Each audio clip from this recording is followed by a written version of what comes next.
Bismillah ar-Rahman ar-Rahim. Terrorist is a political vocabulary that's used to dehumanize people. Extremism means using excessive force. In politics, extremism is using excessive force to participate in the government. And it's mainly referred to as religious armies that are extremist.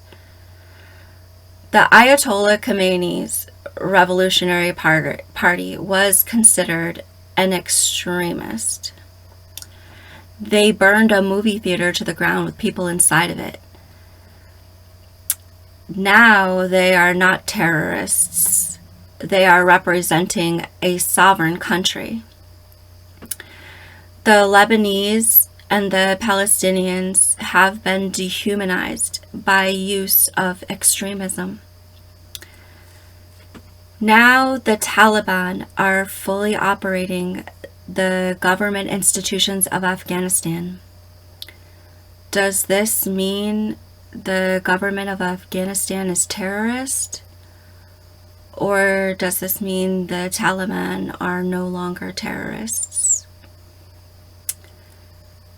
If the Al-Qaeda movement continues to have people work for him, the Al-Qaeda will continue to seek representation in government institutions. And this will increase the number of participation in him.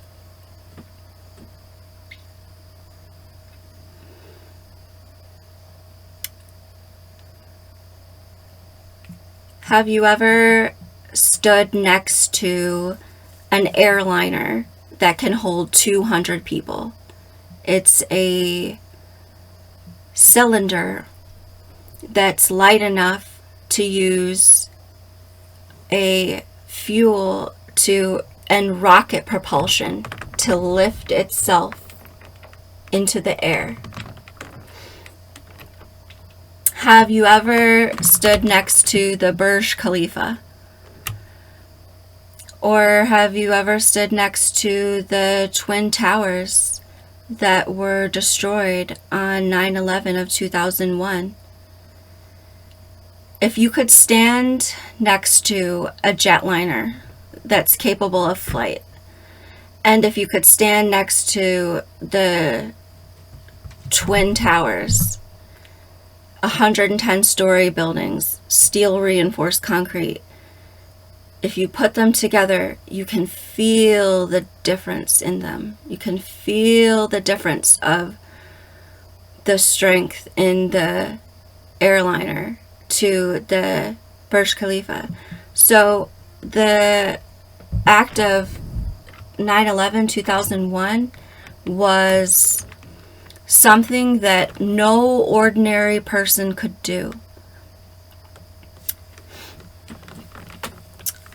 And if the Osama bin Laden and the Ayman Zawahiri were so intellectual that they were capable of doing this thing, of bringing down those towers, then why did they not continue to do that? If they were so successful, and it was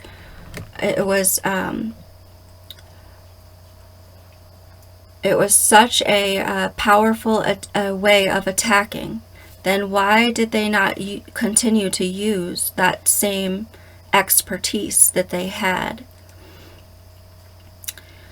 They used the Ayman Zawahiri was attributed to the bombings of several other buildings, but those buildings are nothing in comparison to the power that it takes to bring down those incredibly those mega structures.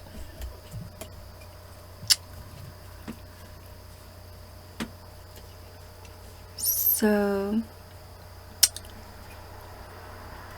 Assad, the dictator of Syria, cannot control Syria without the Air Force.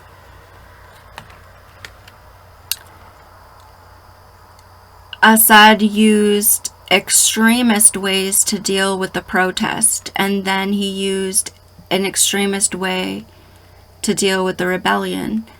And the use of the Air Force is extremist in Syria because because they are not being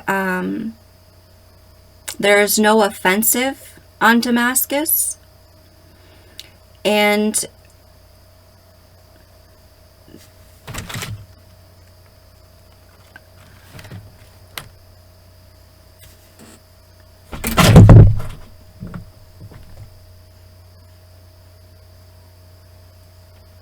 because he cannot continue to control these parts of Syria using that method. It's an extremist method of attempting to control areas, and it's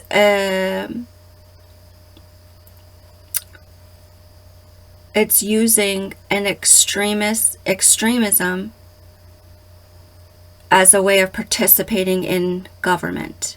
So the Assad regime, in order for Assad to participate in the government, he is using extremism.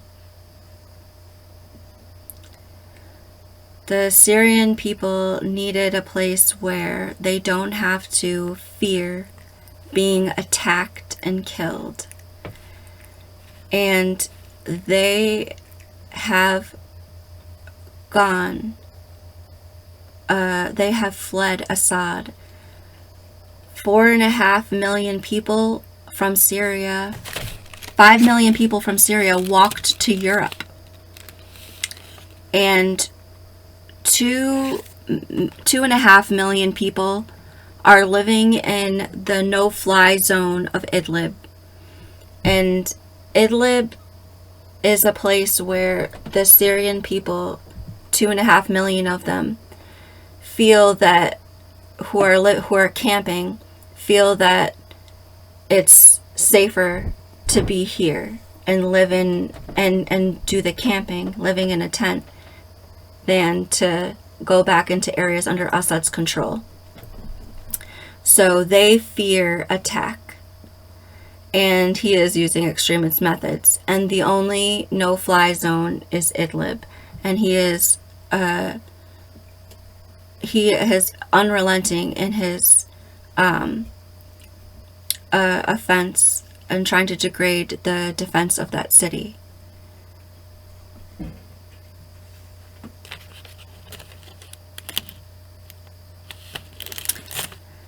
And the capability for Assad to continue to use his extremist ways of participating in the government of Syria is completely dependent on the protection of and the air support. So the use of air support and its extremist use is the only thing that's continuing the control of the Damascus over the rest of Syria. Allahu Akbar.